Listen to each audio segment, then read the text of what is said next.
Do you ever wrestle with people pleasing and proving, and it drives you crazy and leaves you exhausted and depleted and annoyed and frustrated? So I want to share with you how you can get rid of the people pleasing and proving behaviors and share a new approach to what that looks like.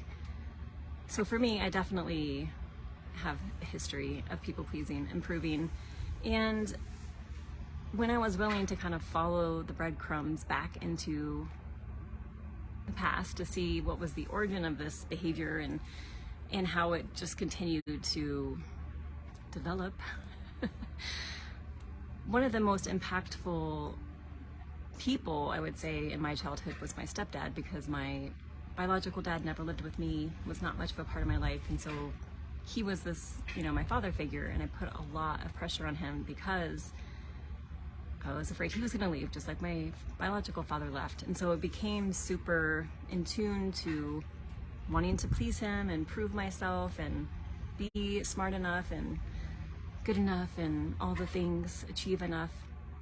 And, at the time I didn't know, he was bipolar, and so it was really hard to please someone who's bipolar. I mean, it's hard to please anyone, period, but it just made me even more sensitive. And I definitely noticed this pattern in relationships where I would fall into the trap of trying to be like the super girlfriend, and then also prove that I was good enough to be the girlfriend, and it just obviously backfired, because what you're doing when you're proving and people pleasing is you're putting so much pressure on the other person, and really there's a part of you that doesn't feel okay, of course, being yourself.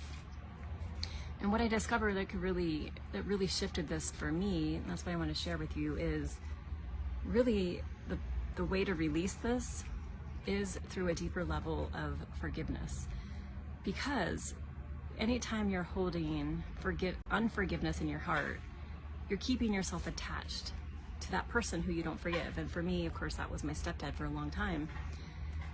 And so that behavior kept playing out in different relationships. And when I was willing to really look deeper into the resentment and bitterness I was holding against him for the things that he had done to me, and really being willing to forgive, then I was able to really, those behaviors started to fade away, and I was opening up to greater freedom than I ever felt before. Because with unforgiveness, you're keeping yourself attached to that person. You're harboring resentment and bitterness, and it's almost like you want to prove again something by not forgiving them, like it's going to hurt them in some way, but it only ends up hurting you, of course, because it keeps you attached to them.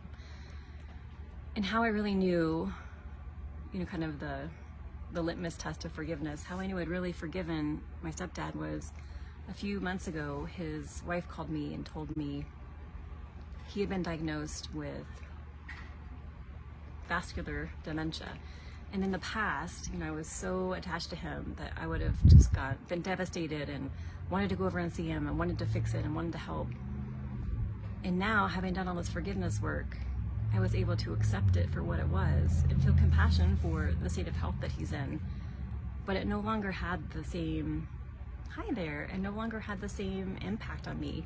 And that's when I knew, like, all the bitterness and resentment and attachment had been released, because I had done so much forgiveness around him. And that is where you get the freedom. You get the freedom to allow yourself to love others in a way you never have been able to before, when you're harboring resentment and bitterness, of course, or when you're, people pleasing and proving. It's still coming from a place of something's missing in you. And when you open up to a deeper level of forgiveness, that's when your capacity to love expands. And it allows you to really come into a place of acceptance for yourself and for others. And really, that's where you feel the biggest freedom. There's no longer this agenda.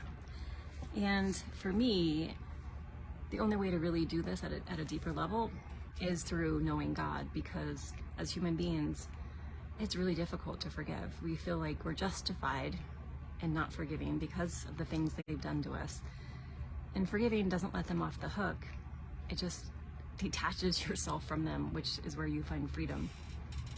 And when you think about what God did for us, that He forgave us when we weren't deserving, and it was completely unmerited. We didn't do anything to earn His forgiveness. when you really meditate on that, that is going to open up your heart and change your heart to be willing to forgive others. And it doesn't mean you need to have a relationship with them, but again, it's going to open you up to greater freedom because you're no longer attached to them. And they no longer have that effect on you. They can't trigger you. And then you start relating differently. You don't act out those old behaviors and patterns of people pleasing and proving and feeling not good enough. And that's when you are able to experience deeper levels of love and freedom and acceptance and even joy, which is truly the best gift and which is what makes forgiveness so worth it. So I'd love to hear from you where you might be wrestling with people pleasing and proving. And are you ready to let it go? And if you would like support around really creating greater love, greater freedom, greater acceptance in your life and in your relationship, for yourself and for your partner, I encourage you to reach out to me and we can explore my 90-day BoldHearted mentorship where you'll get support in really transforming your relationship to be in the relationship that you truly desire, which is what I call, a divine relationship, which is what we're all designed for. So I'd love to hear from you. Talk to you soon.